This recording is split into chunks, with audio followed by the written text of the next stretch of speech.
कि एक बच्चा है अपने घर से दरी लेके आता है, क्लास के अंत में जहाँ जूते चप्पल रखे हैं उसके पास में बिछाता है, बैठता है, बाद में लेके जाता है। उसके साथ कोई खाना भी नहीं खाता है, उसको पानी पीने की अनुमति नहीं है। आपने ये सब नहीं झेला होगा, उस बच्चे का सोचिए। जो उसको दूर से पानी देगा तो वो पिएगा। देश के इतिहास में पहली बार लड़कियों की पढ़ाई लिखाई की व्यवस्था की। आज ये जो बच्चियां बैठी हैं, तो आज आप घर के अंदर चौका कर रही होती, चूल्हा चौका कर रही होती, और यहां तक कहा कि तुम्हारे पैर में जूते हो ना हो, हाथ में किताब होनी चाहिए। मैं देखता हूँ कि हमारे समाज में बहुत लोग उनका विरोध करते हैं। उनको लगता है कि ये दलितों का नेता है, ये हिंदू धर्म के बहुत खिलाफ था, ये बहुत नाराज रहता था। लेकिन उन्होंने उन परिस्थितियों को, उस बैकग्राउंड को देखा नहीं जो आज मैं आपसे डिस्कस करूंगा। आपने सुना होगा ज़रूर, नहीं सुना तो आप सुन लीजिए और फिर तुलना कीजिए कि आज आप जहाँ हैं, क्यों वहाँ हैं।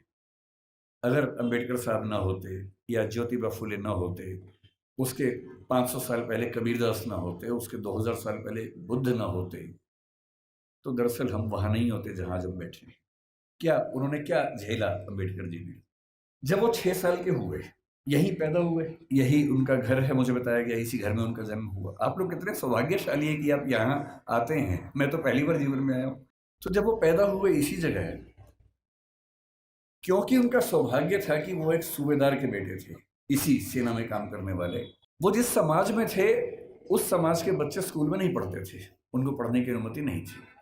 पर क्योंकि वो सूबेदार के बेटे थे, और सूबेदार एक कमीशन पद होता है सेना में, बड़ा पद होता है, तो इतना हो गया कि उनको स्कूल जाने का मौका मिल गया। पर उनकी माँ को, आदरणीय भीमाबाई जी को अच्छे से पता था कि जब बच्चा स्कूल जाएगा तो इसके साथ बहुत बुरा बर्ताव होगा, जिसको आपकी भाषा में बुलिंग कहते हैं, आजकल के बच्चों की भाषा में बुलिंग कहते हैं, उसका खतरा था। और माताओं को, पिताओं को बहुत चिंता होती है कि हमारे बच्चे के साथ स्कूल में ज्यादती ना हो, बदतमीजी ना हो। कल को आप भी पेरेंट्स बनेंगे, आप भी इस दर्द से गुजरेंगे। ऐसे कई बच्चे होते हैं, कोई फिजिकली उतना ठीक नहीं है, कोई मेंटली उतना ठीक नहीं है। जब वो स्कूल जाते हैं बच्चे, एक तो पहले वो पीड़ित है, उसके बाद स्कूल के बाकी बच्चे उनका मजाक बनाते हैं, चिढ़ाते हैं। पेरेंट्स को इतना दर्द होता है इस बात से, लेकिन क्या करें। तो उनकी माता जी ने, भीमाबाई जी ने कहा कि देख बेटा, स्कूल जा रहा है, पहले ही समझा रही हूँ, बहुत बुरे अनुभव होंगे, लड़ना मत, झगड़ना मत, विद्रोह करके छोड़ मत देना, क्योंकि पढ़ाई करोगे वो अकेला रास्ता है कि कुछ बड़ा कर पाओगे जीवन में, वरना कोई दूसरा रास्ता नहीं है। इस बात को उस छोटे से बच्चे ने मन में बिठा लिया। वो स्कूल गया। उस स्कूल में पहली बार कोई ऐसा बच्चा आया था जो समाज के अछूत कहे जाने वाले समुदाय का हिस्सा था। जो बाकी बच्चे थे बुरे नहीं थे, पर वो भी अपने अपने घर से सीख रहे थे, अपने समाज से सीख रहे थे।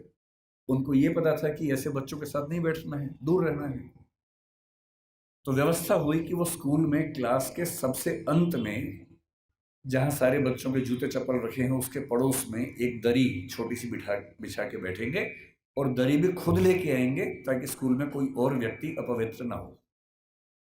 अब सोच के देखिए, इमेजिन कीजिए उस बच्चे की हालत, कि एक बच्चा है अपने घर से दरी लेके आता है, क्लास के अंत में जहाँ जूते चप्पल रखे हैं उसके पास में बिछाता है, बैठता है, बाद में लेके जाता है। उसके साथ कोई खाना भी नहीं खाता है, तो वो दीवार की तरफ चेहरा करके अपना भोजन करता है जो घर से लेके आया था। उसको पानी पीने की अनुमति नहीं है। आपने ये सब नहीं झेला होगा, उस बच्चे का सोचिए। ये आज से केवल और केवल 110 साल पहले की बात मैं कर रहा हूँ, बहुत पुरानी बात नहीं है, 115 साल पहले की बात। उस बच्चे को पानी पीना है, और स्कूल में पानी की एक ही व्यवस्था है कि जो पानी का नल है या घड़ा है, उसे वो नहीं छू सकता। तो एक चपरासी है जो उसको दूर से पानी देगा तो वो पिएगा, वो घड़ा नहीं छू सकता है। और ये बात कोई और नहीं कहा है, डॉक्टर अंबेडकर ने खुद अपनी आत्मकथा लिखी है। वो उस समय छप नहीं पाई थी, छपी 1990 के आसपास है।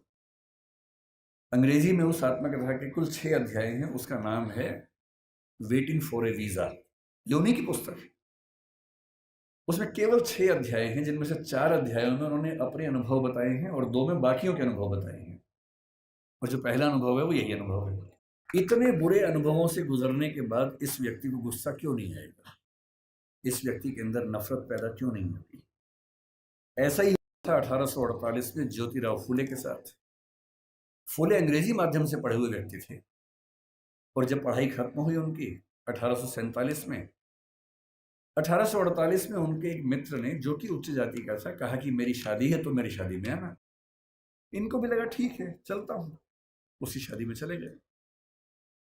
उस शादी में वो गए और दूल्हे के माता पिता ने जैसे ही देखा कि एक अवर्ण व्यक्ति विवाह में आ गया है, इतना खराब से उनको लताड़ा, इतना अपमान किया। और ज्योतिराव फूले कहते हैं कि वही मेरा टर्निंग पॉइंट था। मुझे इस अपमान और इस जिल्लत से सिर्फ खुद को नहीं, अपने समाज के हर व्यक्ति को बाहर निकालना था। और इसलिए 1848 में उन्होंने पहली बार लड़कियों का स्कूल खोला, अपनी पत्नी को पढ़ाया, देश के इतिहास में पहली बार लड़कियों की पढ़ाई लिखाई की व्यवस्था की। आज ये जो बच्चियां बैठी हैं, अगर फूले न होते तो आज आप घर के अंदर चौका कर रही होती, चूल्हा चौका कर रही होती, यहाँ ना बैठी होती। इसलिए जिन व्यक्तियों की वजह से हम अच्छा जीवन जी रहे हैं, उनके प्रति कृतज्ञ होना हमारा धर्म है, हमारी जिम्मेदारी बनती है। इतनी खराब परिस्थितियों के बाद जो व्यक्ति इतना आगे बढ़ा, उसने देश के लिए क्या क्या किया, हल्का सा अंदाजा ये भी आपको। उनके जीवन का उससे बड़ा पक्ष जो मेरी नज़र में है वो महिलाओं के बारे में। आपको अंदाजा नहीं होगा शायद, जब भारत का संविधान बना उन्होंने बहुत जिद की, और ये बात 1935-36 से ही शुरू हो गई थी, आज़ादी की बात तक चलती रही, कि महिलाओं को बराबरी मिलनी चाहिए और महिलाओं को बराबरी देने के लिए यूनिफॉर्म सिविल कोड का आना बहुत ज़रूरी था, जिसको आजकल हम बोलते हैं समान नागरिक संहिता। ये यूनिफॉर्म सिविल कोड आज सरकार कह रही है कि हम लेके आएंगे। ये जिद जिस व्यक्ति की थी वो डॉक्टर अंबेडकर थे। उनको पता था कि जब तक सामाजिक कानून सभी धर्मों में पुरुष और महिला के लिए बराबर नहीं होंगे, तब तक महिलाएं आगे नहीं बढ़ सकती हैं। और उन्होंने कहा था, मैं किसी समाज की प्रगति का अनुमान इस बात से करता हूं कि वहां महिलाओं की हालत कैसी है। अगर महिलाएं पढ़ी लिखी नहीं है, वो घर के अंदर बंद है, तो समाज कैसे प्रगति करेगा। वो नेहरू जी से लड़ गए। जिस सरकार में वो कानून मंत्री थे, 1946 से 51 के बीच का जो दौर था, उन्होंने नेहरू जी से, जो प्रधानमंत्री थे, खूब झगड़ा किया कि यूनिफॉर्म सिविल कोड आप लेके आइए। उस समय नेहरू जी का मानना यह था कि 1951 के पहले आम चुनाव होने के बाद, जनता से विश्वास लेने के बाद मैं लेके आऊंगा।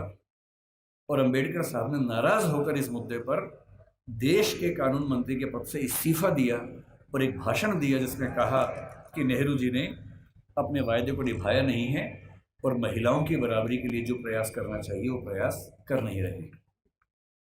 और फिर 1956 में उनकी मृत्यु होने से 1 साल पहले, 1.5 साल पहले, जो हिंदू कोड बिल था, Hindu code bill uniform civil code का एक बड़ा हिस्सा था जो हिंदू समाज के बारे में था, उसको 4 कानूनों के रूप में नेहरू जी ने पारित करवाया, जिसमें से एक हिंदू मैरिज एक्ट है, एक हिंदू सक्सेशन एक्ट है। और यदि आज हिंदू समाज की महिलाओं को वो सारे अधिकार मिल पाए हैं जो हिंदू पुरुषों को मिलते हैं, तो उसके पीछे जिम्मेदार सबसे बड़ा यदि कोई एक व्यक्ति है तो वो डॉक्टर अंबेडकर है। इसलिए भारत की महिलाओं को, आप जिस भी धर्म को मानते हो, मुस्लिम समाज पर यूनिफॉर्म सिविल कोड उस समय लागू नहीं करवा पाए वो, अब शायद वो भी होगा। और किसी भी समाज हो, हिंदू समाज हो, मुस्लिम समाज हो, कोई भी समाज, यदि उस समाज की महिलाओं के साथ बराबरी नहीं है तो राज्य की जिम्मेदारी बनती है कि वो कानून बनाकर बराबरी लाए। और ये विचार मुख्य रूप से अंबेडकर जी का ही था, जिसकी वजह से आज हम यहाँ खड़े हैं।